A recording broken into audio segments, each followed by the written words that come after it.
Hi everyone, welcome back. I'm Michael Sandler, your host on Inspire Nation, along with CJ Liu from the Fire It Up with CJ show. Woohoo! Woohoo! If you've ever wanted more ease and awe in your life, then do we have the show for you. Today we'll be talking about relaxing and rebooting, how to do it, when to do it, and why in the world you've got to do it, especially if your wifey isn't sleeping. Oh boy. Uh-oh. That plus we'll talk about kitty emergencies, the power of farmers market, green screen madness, wonking big waves, kitty birthdays, yoga reflection and framing, missing flights and manifesting, and why in the world you want the perfect kitchen table. So, welcome back to the show, CJ. Are you ready to shine? I am ready to shine. Woohoo! So before we dive right into things, missing flights and manifesting? Okay, so I was in Philadelphia on business this past, it feels like 2 months ago, but it was really just 2 days ago. And it was, so I was flying out I worked all day on Tuesday. I flew out on Monday. It's like a 5-hour flight. Flew out on Monday, arrived in the evening. And then because you're on West Coast time, so like when it's midnight there, it's 9 o'clock West Coast Pacific Standard Time. So it's really hard to get good sleep when you're traveling from the West Coast to the East Coast on the first day. But I was able to do okay. When I did the Rocky Run, like ran along the Schuylkill Parkway and like ran along the steps of the Philadelphia Art Museum. So I did all that. That was really fun. And worked really hard. Like on that Monday, had a team meeting of 11 people, and we were working, sharing stuff. And from I want to say like 10 to 5. So that's a long time to be listening. And then the next morning, woke up and we met at 8:40 and finished at 5. And I literally had no breaks. There was someone who brought in a salad, and I had 10 minutes to eat it. and then I was just like rushed over to the airplane because my flight was at it looked like 8:55. So I thought, okay, well, I started like rushing to there, going to the airport, and I had plenty of time because it was like 6 o'clock. I probably arrived at the airport at 6, and I have 2 hours. But the night before, I was like, I really am dreading this flight. I wish I could stay an extra day because I just would like to have the sleep. And just like working a whole day and then getting on a flight and arriving in Seattle at, late. I was not looking forward. I'm like, I'm so not looking forward to this flight. So I get there and I looked, the cab driver or Uber driver is like, so what's the gate? And so I looked and I was like, oh my gosh, this says it's leaving at 5:55, not 8:55. It's like, ah! And I realized that when I had entered into my calendar, on the West Coast, I had put 5:55, but it assumes Pacific Standard Time. So when I went to the East Coast, you made an extra calculation. Yeah, it didn't translate correctly. So my flight was basically like they had probably shut the gate. So I was like, I guess I'm not going on that flight. And then I got there, and I said, well, it seems, and the cab driver miraculously or the Uber driver had just flown to Seattle for a conference. He says there's only 2 direct flights that American Airlines flies. One is the one that you just missed, and the next one happens 3 hours from now. And I thought, oh, okay, well, I'm going to see if I can get on that flight. And they said, it was standby, and like, it's, when you fly standby, you really don't know until literally 3 minutes before 3 minutes before they shut the gate. So I thought, oh my gosh, like, what am I going to do? I may have to stay overnight. And I'm like, nope, you just cannot go there. You need to just focus on getting on the plane. So act as if you're getting on the plane. And I thought, well, I need to charge up my phone because I'm going to watch Netflix movies. So I'm going to sit here and worry about charging up my phone because that's how confident I am that I'm going to get on the plane. And then they call me, and alas, I do get, like, I'm the very last person. There's like 2 people behind me, but I'm able to get on the flight. So I'm able to get, because this was a really full flight, and everyone is like packed into this airplane like sardines. So it's just a super full flight. And then I get on the flight, and I said, can I get on? And he's like, stand off. And I was like, okay. So I just standing there, and then one person's like, come on. And then they're like, stand off, come on. I'm like, I don't want to get dragged off the plane. That's Like that, exactly what I'm thinking, United. exactly. So I'm like, don't know what to do at this point. If I get on the plane, you could drag me off. But if I just stand here, it's okay. And then the woman's like, come in, come in. I was like, now she's getting mad. Maybe she'll drag me in. So I just let the clubbing begin. Exactly. So I'm just sitting there waiting. And then she said, come on in. And I said, okay. They said, go ahead. And I got to fly first class, which I would never have paid for first class.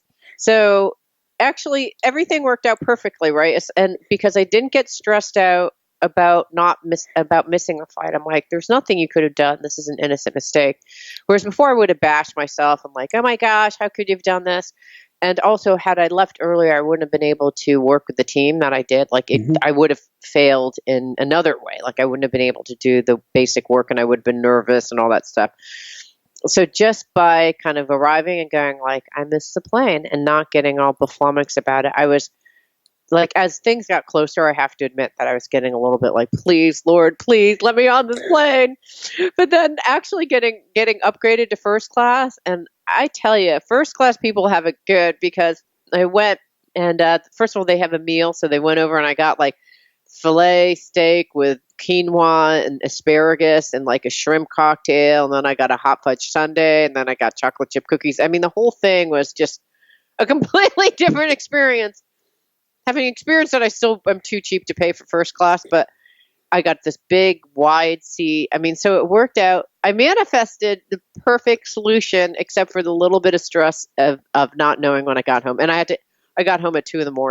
But aside from that, it was good. But so, you got pampered on the flight, and I like the fact that this is a sign that things are going to go well for you. When the Uber driver that you get has just arrived from your destination and knows exactly what flights they are from your airline. It's bizarre, right? So, like, what's it like? Like, all these things are highly unlikely, and it all manifested its way beautifully. And I feel like it started the night before, and I was like, oh, really? Don't, because you're in there crammed like sardines. It's a 5.5-hour flight on the way back. And I was just dreading that uncomfortable flight. And you're so tired, because when I actually do training, I'm giving like, 500%. So by the time that the day is over, like, I'm mentally spent. Like, I could almost barely form a sentence. That's how bad I am at that point. Which is not, I should probably be in a better situation and be kinder to myself, given the nature of it. Well, it does beget the question, did it have to be this way?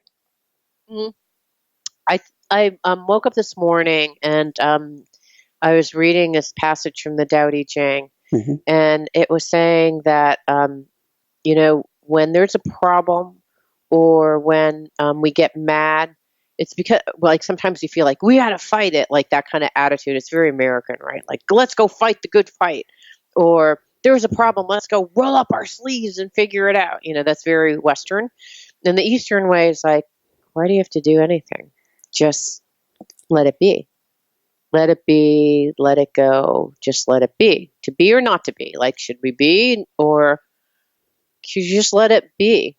And that was actually something that it was a theme. So I don't really know. So the question that I was contemplating this morning as I was doing yoga is, I thought, can I actually go through a very it's challenging, right? Doing these presentations are challenging. I could have changed it so that it wouldn't be as challenging and had more breaks in between, right? I could have done that.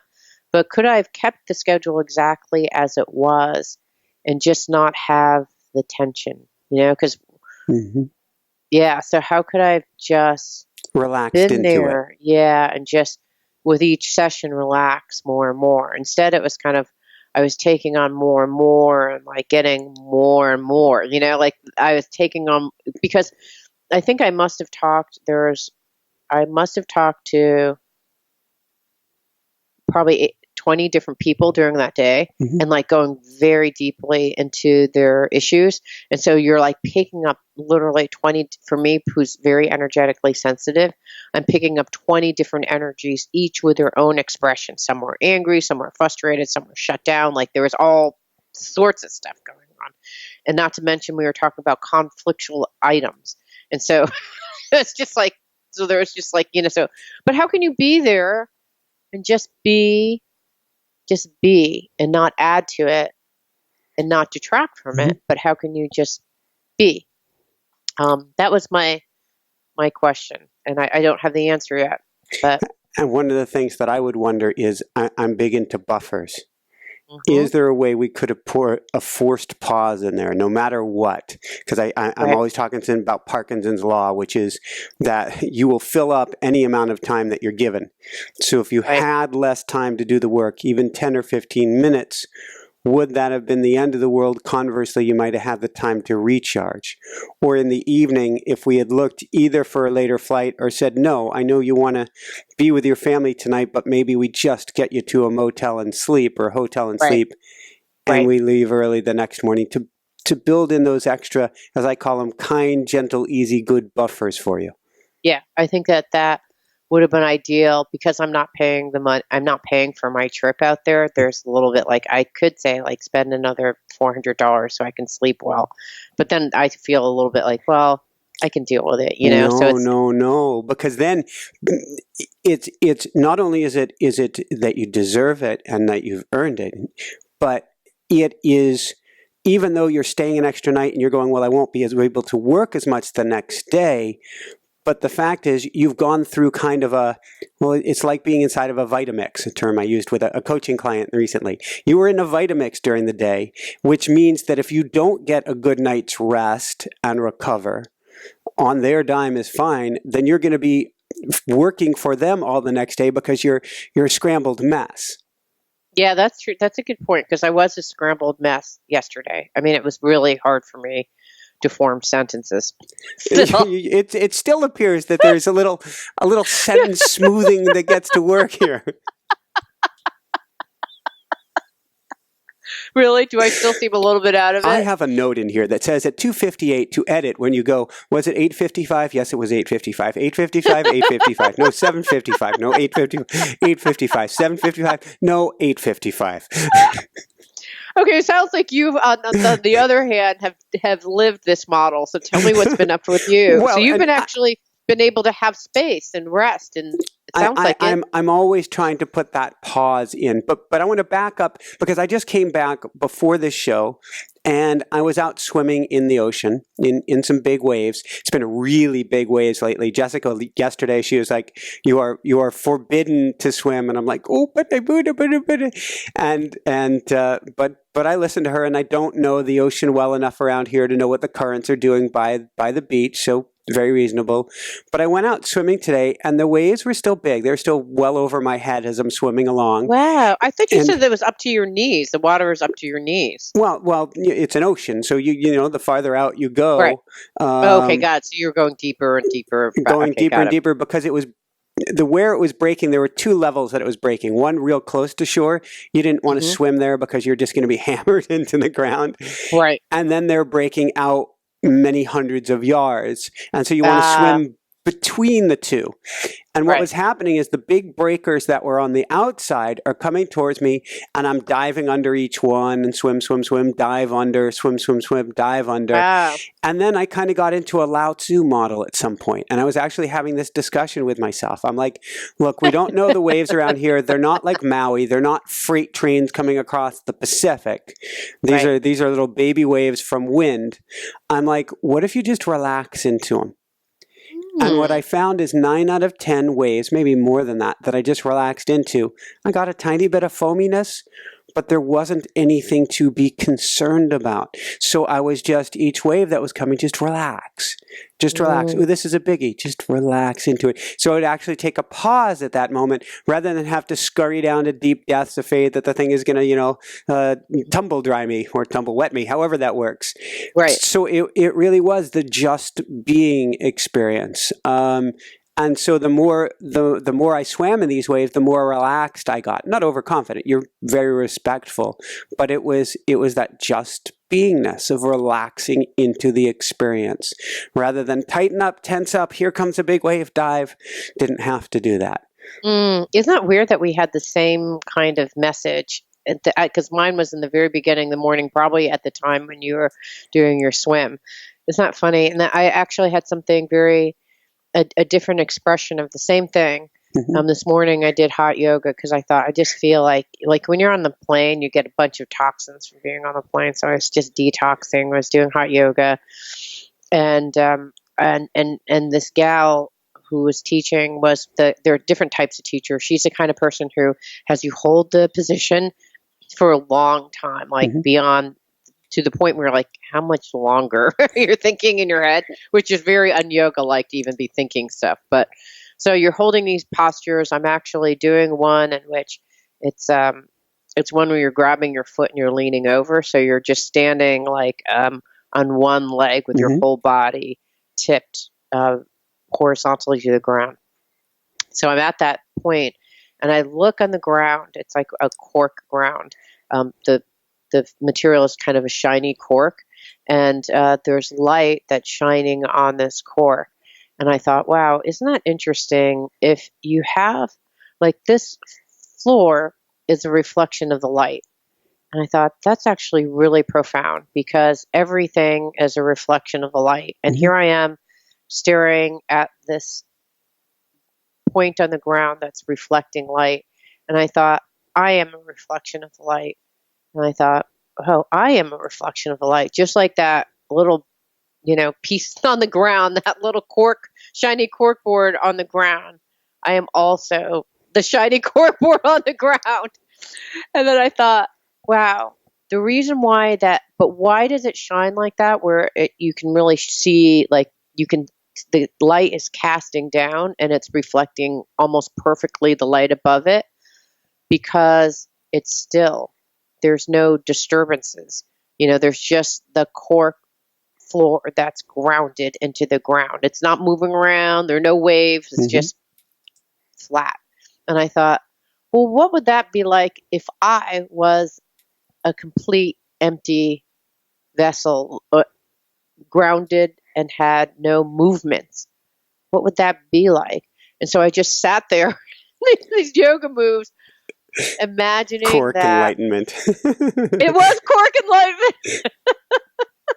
I just thought, how could I stay so still that just as the light is shining down on me, when people see me, I'm just a reflection of either themselves, like there's no additives. Like I'm just so empty and still that, like, when you look into a lake, it's just you're reflecting yourself. How could you get that so that there's no judgments, no blame, no turbulence, no mind going crazy, and just be completely empty and still? And I think it's another version of how can you're swimming and saying, like, how can I swim?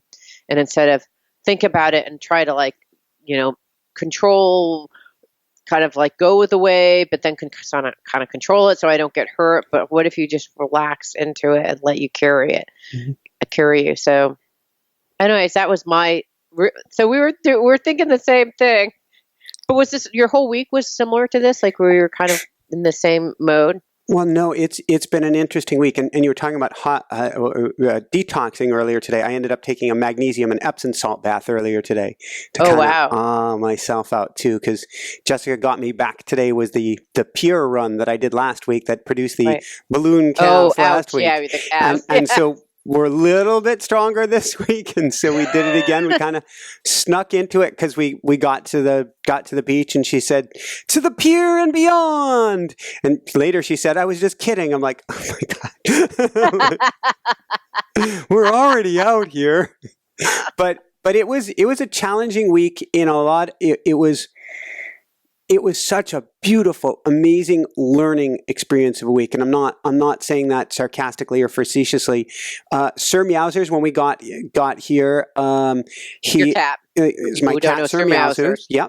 So, and he's our king catty. He's been what do you call it? Knighted. He has his knighthood, and he's a big, powerful kitty. Well, he got sick after the trip. I think the 14 hours of meow was a little stressful for him. He got sick. As he was getting better, our more dainty, for lack of another word, Lumiere, the light.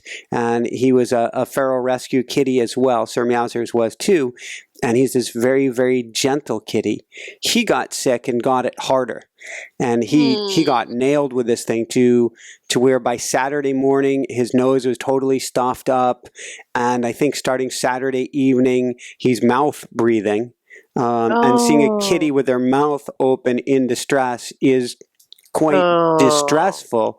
And so Jessica's doing everything she can to help him to be able to breathe easier. She's doing steam baths with him in the bathroom. She's putting a pot out on a chair, having him sit next to the pot with steaming water, putting a towel over her head, bending down, putting her face next to Lumi to make this little steam tent and doing that. And he stopped eating too. And so by Monday morning, Jessica's parental skills are pegged to the max.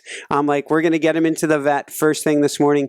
And so there were several days of alchemy in a stressful way of, what do you do? The cat's mouth is open. We're looking things up. How serious is it? How isn't serious is it? Is it an absolute emergency? By Monday morning, we're like, just take him in right away, no matter what. And so many lessons about.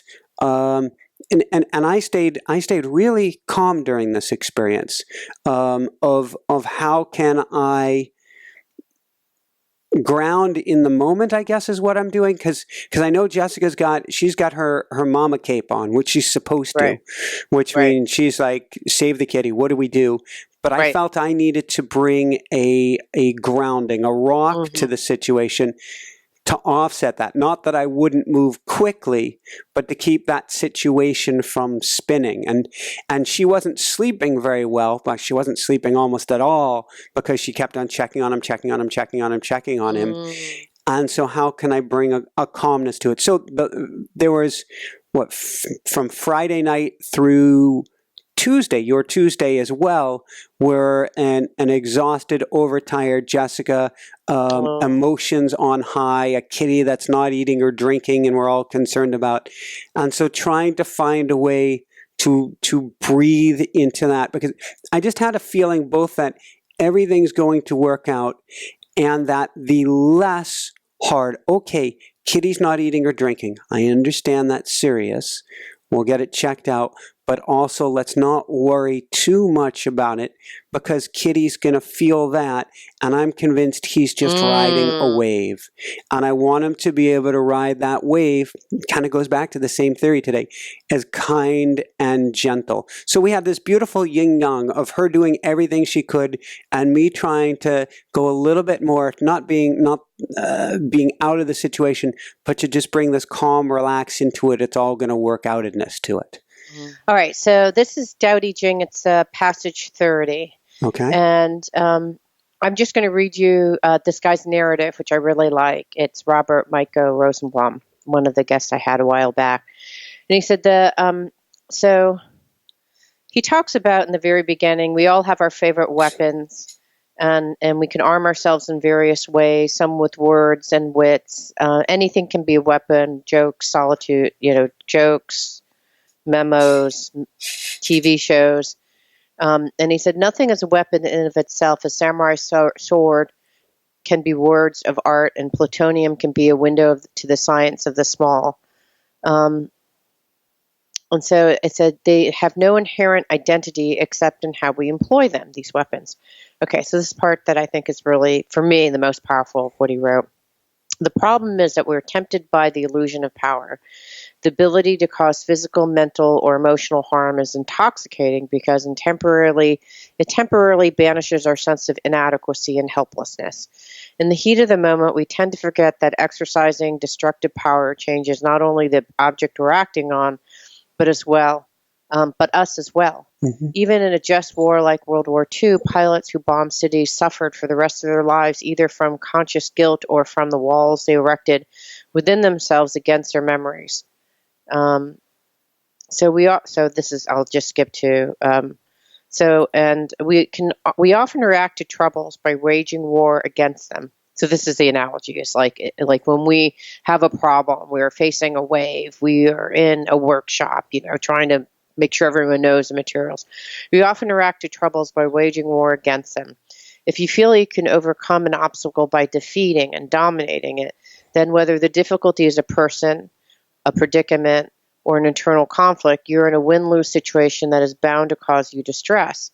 The Romantics made a virtue of struggle. They overvalued anguish as a source of inspiration. There's nothing wrong with anguish, but there's no great virtue in it either. It's possible to tolerate trouble, solve problems, feel satisfaction, and move on without grim battles or triumphs that are glorious but exhausting. Crowing over a victory, if anyone notices, may earn you resentment as much as applause. If nobody knows, you may feel defeated or denigrated with what you achieve. Force is spectacular but messy.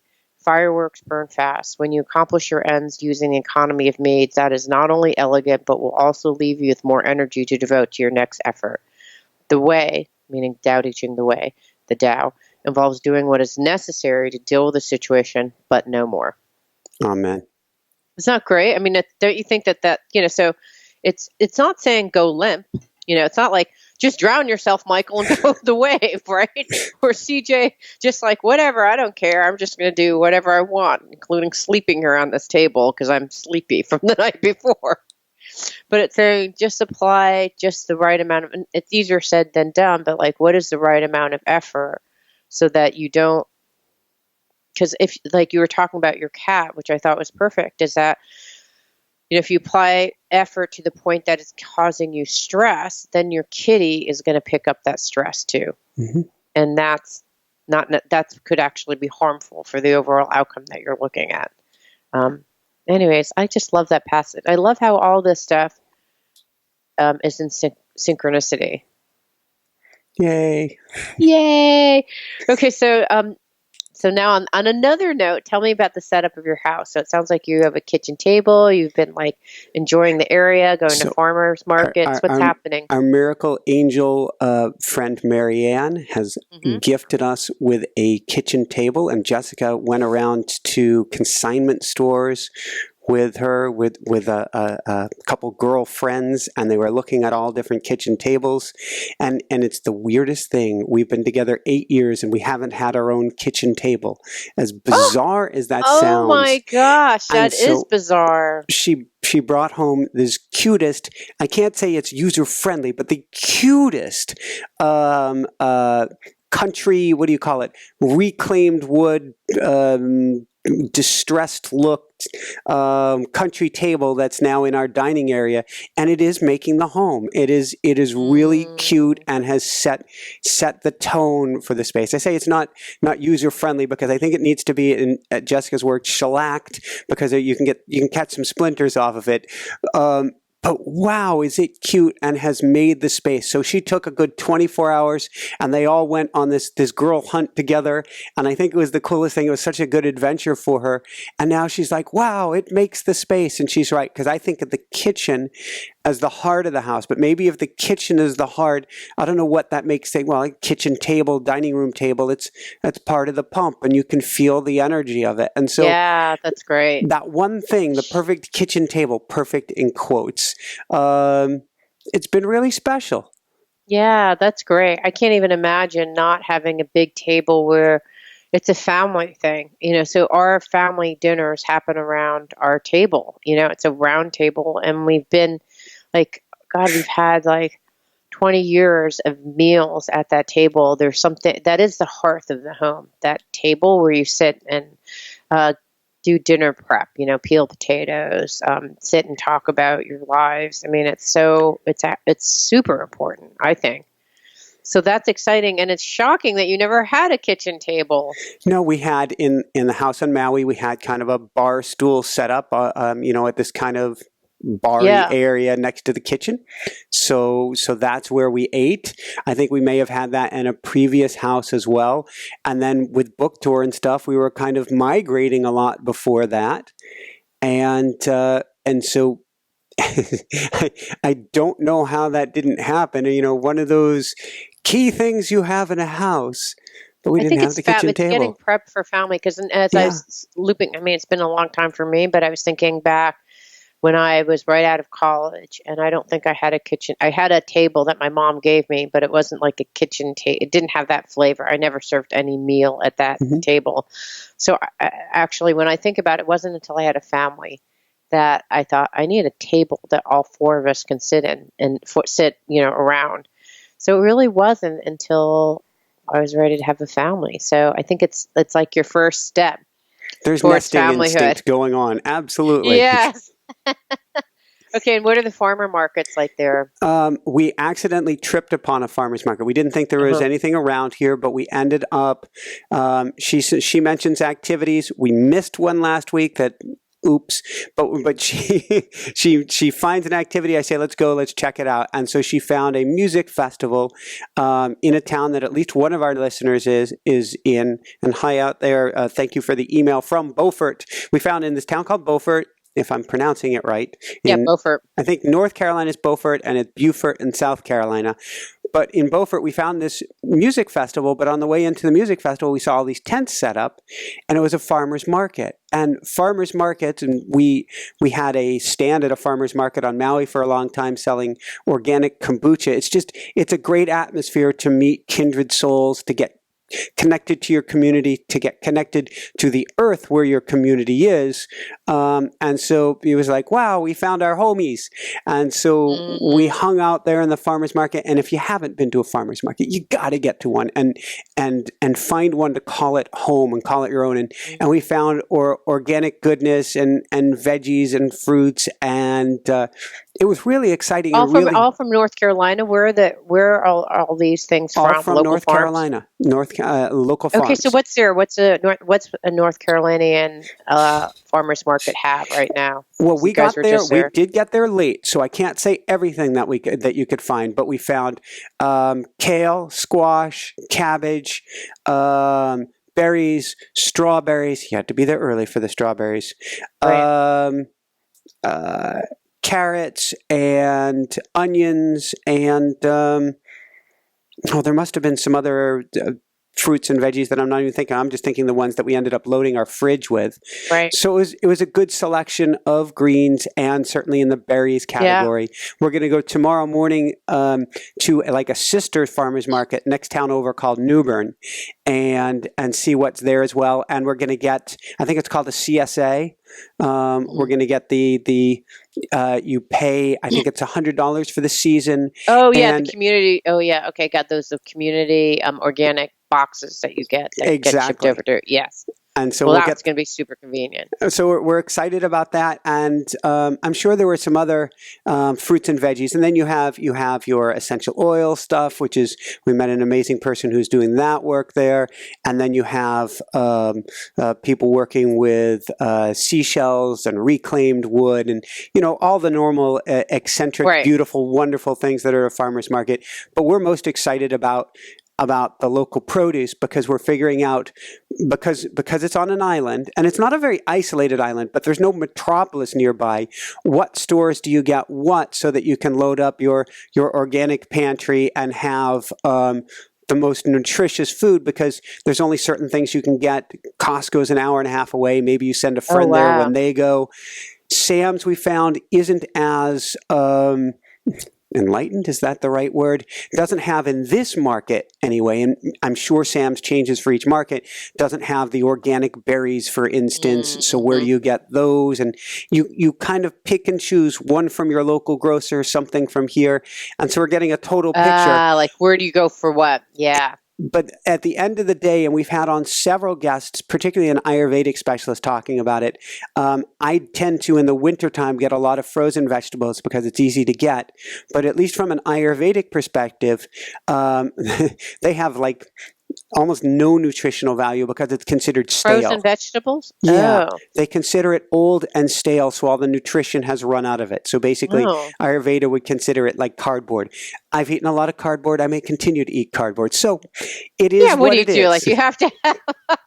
I mean, okay. I think it's a little bit harsh. Plus, I've talked to people who've said that they still have nutrition in them. So I don't know if it's just literally there's no nutrition in it, or relative to a fresh vegetable, it's less, which is for sure. This time of year, though, we get to go to the farmers market now and get all of the fresh stuff that we can. Yeah, the reason why I was asking is that in Seattle, we have, in our farmers market, we have like apple and pear cider throughout the whole year.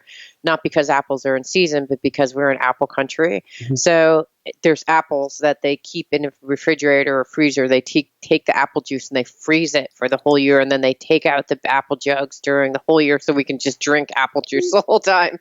But they also have, I went to San Francisco probably 2 or 3 weeks ago, and I was shocked because they had nectarines, plums, like stuff that if you get in Seattle, it looks sickly. Like it's like, I'll wait. It looks that pathetic.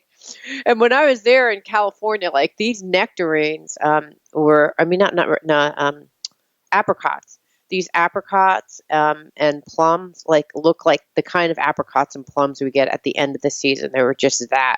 Wow. Right. So that it was just so fundamentally different. Like that, I was amazed at going to this market, how the fruits and vegetables were different. I mean, some of the stuff like onions and carrots, like the stuff that you're mentioning, cabbage and kale, like that was all pretty much the same you could get here and there. But there's just different stuff that's, because the growing conditions are very different. I mean, it's practically summer in San Francisco, right, in that Bay Area.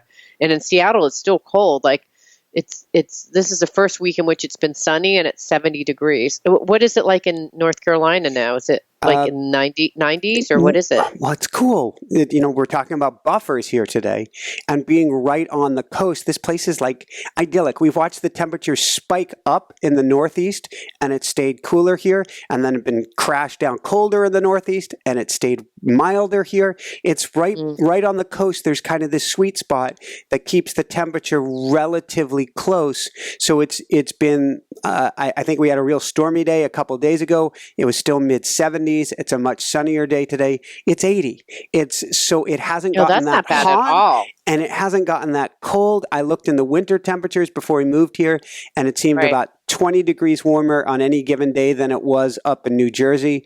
But yet I look at the high temperatures, predicted highs, and I think you have to get to like August 13th. I'm sure it's not accurate, but AccuWeather.com predicts it's not till then, mid-August, before you hit a 90-degree day. Oh, and that's interesting. It stays with the cooling off of the ocean. But if I were in mainland or in the middle part of North Carolina, how hot would it be at this juncture right now? Is it 70, 80 there, or is it more like 80, 90? Big swings.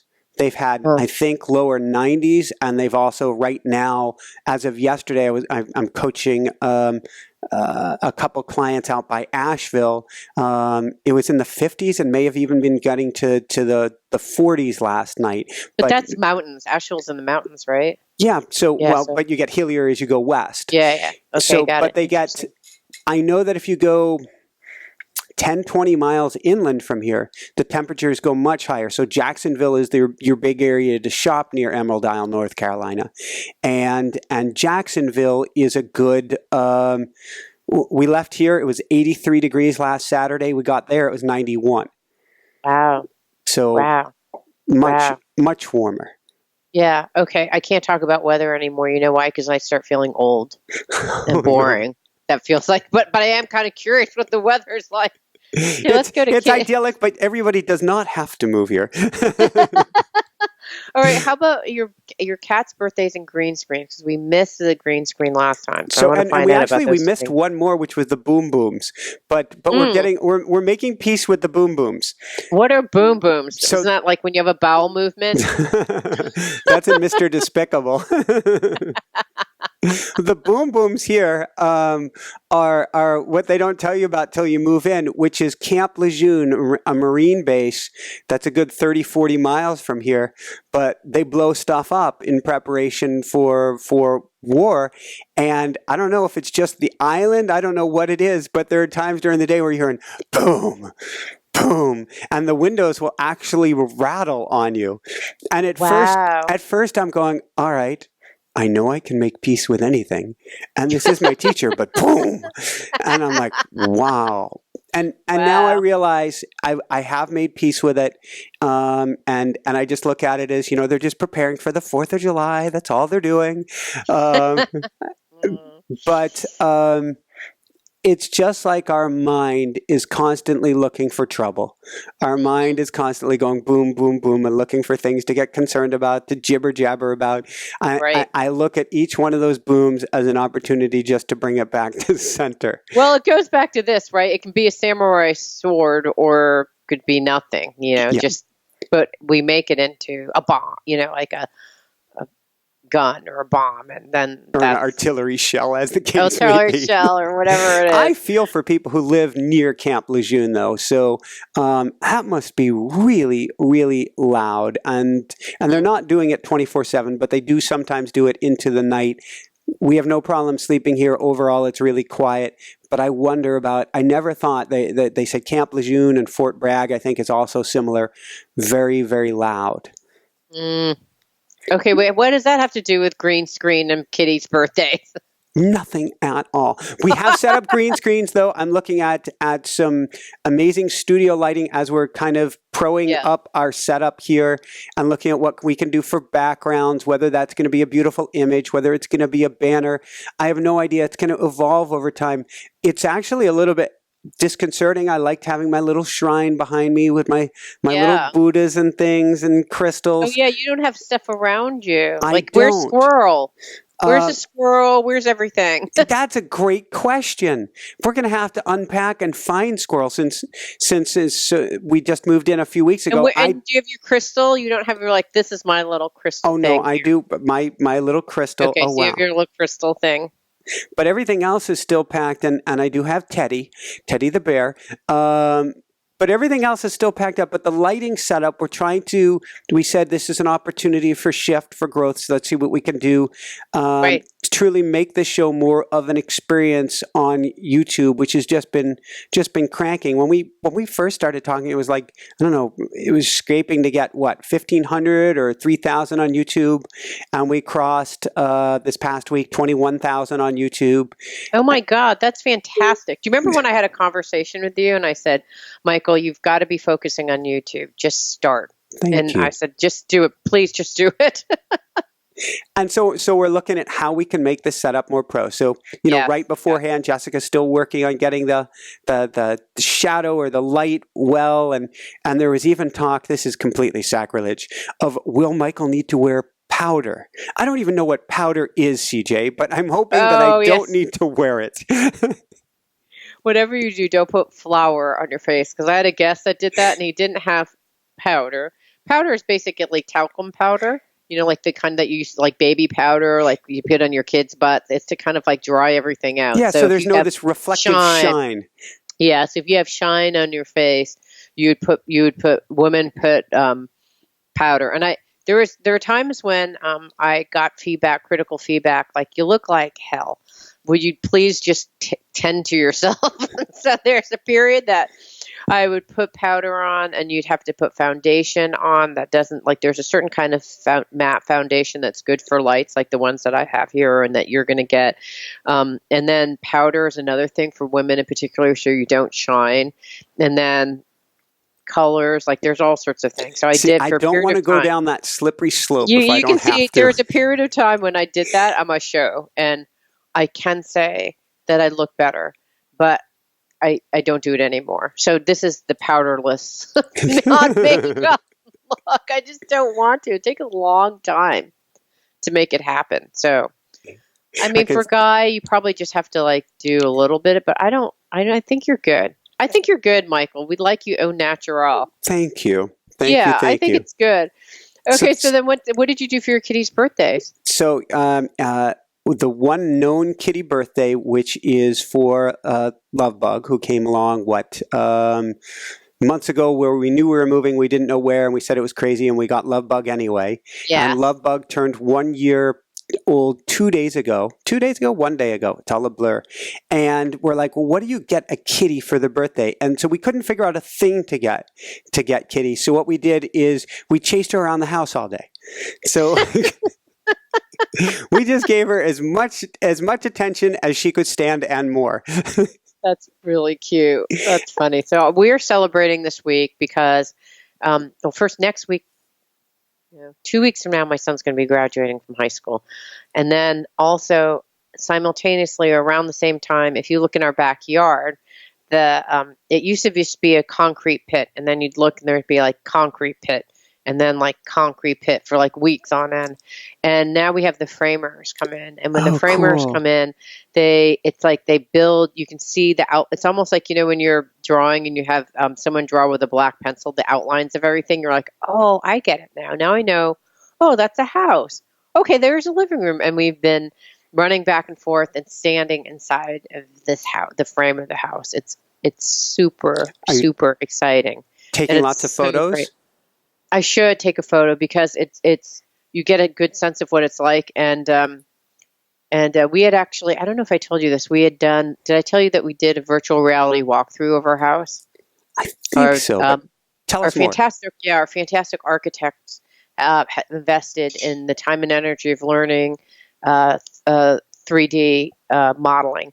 And so we can put on those virtual reality goggles where it's this big black thing around your eyes. So you put on these virtual reality goggles, and you can imagine and they put everything on CAD CAM. So it's a 3D model.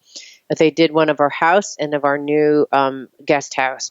And so I put on these goggles, and I walked into the guest house, and I opened the door, and I saw where our kitchen was. I saw where our couch was. I went up the steps, and I could and it's more so that it's used for clients. So I can go, oh no, I want the light here. Because when I'm walking in, it seems natural that I'd want to turn on the light here. Or, oh my gosh, that window is so high. Can we make it lower? Because when I'm sitting on the couch, it feels like it's too, it feels like it's not big enough. So all those like tiny adjustments that you try, if you did on the fly, require change orders or change of the plans, and it costs lots of money, right? Because kind of introducing these ideas last minute are crazy. But we did a virtual tour of our house, but now we can actually do the real tour. It's like almost real, and it's great. Like it feels like a cozy little. It feels like a little retreat center out of our house, outside of our. We have it seems like we have like a palatial place. We have a small house, and we built a house that's probably the third of our existing house as our guest house for our kids and everything. But it's super exciting. It's super, super exciting to see the framework. I'll take a picture so that people can see. I'll put it on Facebook so you can see. But it just feels exciting. Very, very cool. And it's not necessarily my dream space, but one of the things Jessica and I have been just talking about, it's just talk at this point, because someday we get to find what house is going to be our home to raise kids in, and this is a temporary trying out the situation. But she's like, maybe a tiny house for your studio, which is kind of like what you're talking about, is building something small. And there is something small and cozy feels good. It does feel so. It's just cute. Like it just added like a huge level of cuteness to our house. And what's interesting? I was like, what's the interesting thing about framing? Because, when you, in coaching, as you know, there's this idea of reframing the idea. Like, so how would you reframe that? And what's so interesting about framing is that like once you have the broad outlines of something, it's so easy. Like it's so easy to put up. Like I said, there's been like 4 weeks of nothingness, and the framing happens so quickly. And correspondingly to you could reframe a situation and would happen very quickly too, because it's just like these the raw facade, like it's not a facade, it's like the raw pieces, like the skeletal piece of the house, and you can actually move those things pretty quickly, just like our thoughts, right? I mean, many thoughts are just frames that we put up and we think are immovable, but you can just move them very easily. And I was like, wow, that's the interesting thing about framing, is that they're just skeletal structures, but they can be they're skeletal temporary structures, and you can move them at any time. And when you look at the framing, you're like, wow, that's why they call it framing, because it can be up like that, and you get you create an outline and structure, and it can be down like that if you want, right? It's just what you decide to do in your mind about it. There's so many cool directions you can go in that. One is the idea of non-attachment. Because they're movable pieces, you can try something out, see how it fits, and be able to move things around rather than get too attached to the situation and bring it back to Lao Tzu. That which you're attached with is what you're going to war with or against. Right. And so if you let go of that attachment, it becomes much easier to be nimble, to be flexible, to try things out. It's also why when I do intention work with people, I really want them to go big picture and go to the essence of what they're looking for rather than the exact specifics. It's easy to fill in the specifics later on. First, lay that foundation, get that frame, move things around, try it on, see how it feels, get a really clear idea of that. Then you fill in the details. Yep, that's really good feedback. And I can literally see that outside. That's very true. So it makes me think of we've probably all heard of the professor who says takes a jar and maybe fills it with rocks or something and says, "Is this jar full?" And everybody goes, "Yes." And then he adds sand to or he adds smaller rocks to it, and they go, "Is this jar full?" And they say, "Yes." And then he goes and adds sand to it, and he says, "Is this jar full?" And they say, "Yes." And he goes and adds water to it to fill up all the cracks. By starting with those big pieces, the frame of things, it allows you room to add more until you get the picture you're looking for. Yeah, that's really good. And that's specifically good for me because I try to add all the details. And sometimes it's not the right time to have the details. Yeah, if you put the details first, then you don't have the foundation yet. Or to use the terminology we're using here, you don't have the frame.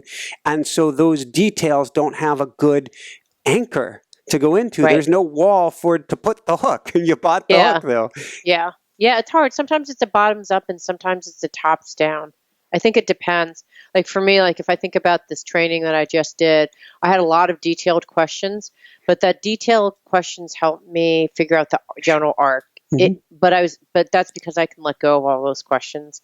If we didn't cover like the 10 questions, I'm like, I don't care. As long as the arc is of the general outline we kind of directionally went there, I'm fine. So I think it's a little bit, I think it can be both, right? You can either put the rocks in, but I think I think logistically probably makes more sense to put the rocks in first than the water. Yeah. But I think it also works the other way around too. And I like to go with the question even before the rocks in the water. This is good. I like to go with self-discovery, starting to ask, who am I? And to really get a big picture idea before you even come up with that dream, that idea, that foundation, is to start to get an idea. Because I think at this point in your life, you have a good idea who you are. And so it helps you to be able to hang shingles and everything from that step in the equation.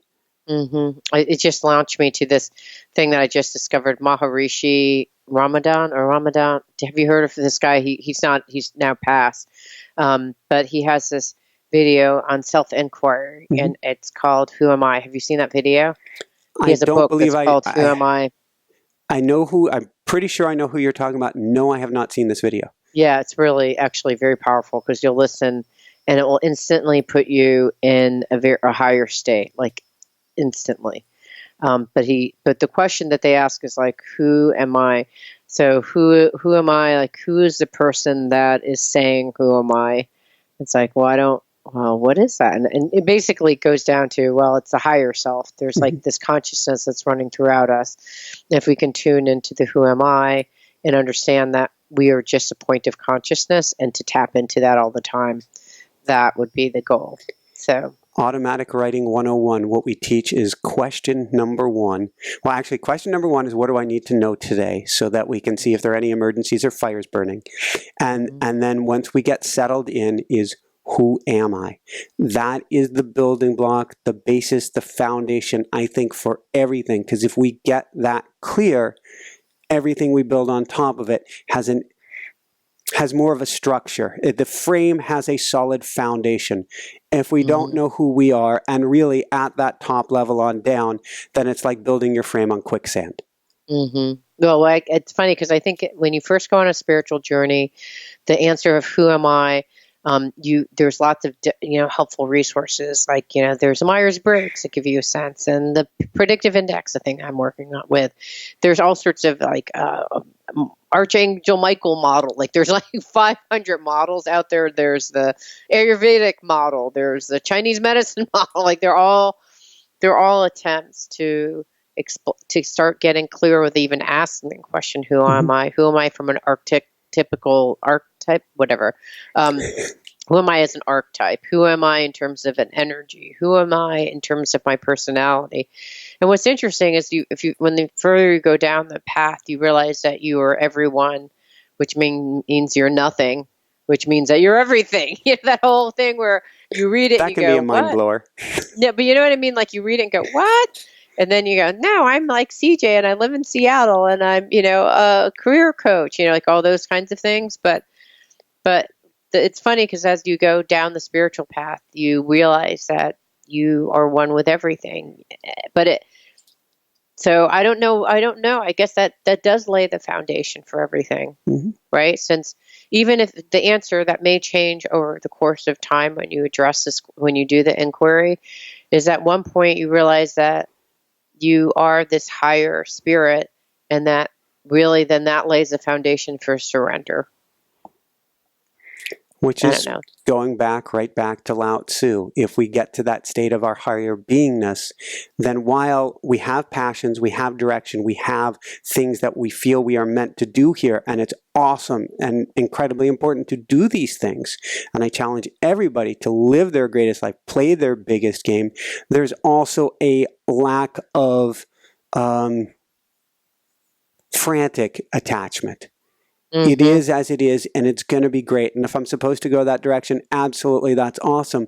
But if that's not supposed to be the case, because all of this is illusion, it's very real and it's not real. But when we get that and can really sink our teeth into the lack of realness that is this world, we can be with the water. Gee, I did manage to bring that back around. And we can just be with it. Right. Just be still, like, to have so it can be still and grounded at the same time, because then you're the ultimate reflection of light, right? I mean, that's kind of my sweaty yoga experience this morning. Well, those are perfect closing statements. Do you have any other thoughts before we close? Well, people are going to hear this after the holiday weekend, but there still could be a little bit holiday weekend feel in the air. I challenge everybody to build those buffers and to take extra time for yourself. And then, as we're discussing here, to let go of the reins a little bit more. Everything will still work out, but there'll be a lot less muscle tension, headaches, heart palpitations, and sweaty palms in the process. So just let go, let go, let go. Yep, just like I had with my flight, right? I was a little bit upset, but then I just didn't like them out. I was kind of shocked because if you'd seen me before doing all this journey, it would not have looked like what it was. Just days ago, I was like, well, what can you do? Like, I'm not going to get panicked, and I'm just going to know that I'm going to get on that flight. And the little bonus surprise at the end is I got first class, right? I mean, sometimes when you let go... When you let go, there's something better around the corner that you could have never imagined would have happened if you can just let go. Who would have thought? Stand by to first class. Yes, exactly. The universe is kind. Woo! All right. I think we're good here, CJ. How about you? I'm good. We're good. Excellent. So for everyone out there, this is Michael Sandler and CJ Liu saying, be well, have fun, be the water, even if you're on standby, and shine bright. Woo! All right. Love, love, love. I'm so glad that you guys are settling in and building a home. It's so cute seeing you settle and create your little nest. We got table. Yes, it's so cute. Thanks so much for watching. If you enjoyed it, be sure to like below. Also, leave your comments. Have some real fun with it. Subscribe to our channel where you're going to get more great videos, more interviews coming up. And check out our website, inspirenationshow.com. That's where you'll find tips, blogs, information, videos you won't find anywhere else, and useful and helpful resources to really help you kickstart your life and to shine bright. Thanks so much again. Thank you for your support. Like, comment, subscribe. See the website. Thanks so much and have fun. Of course, shine bright. Woohoo!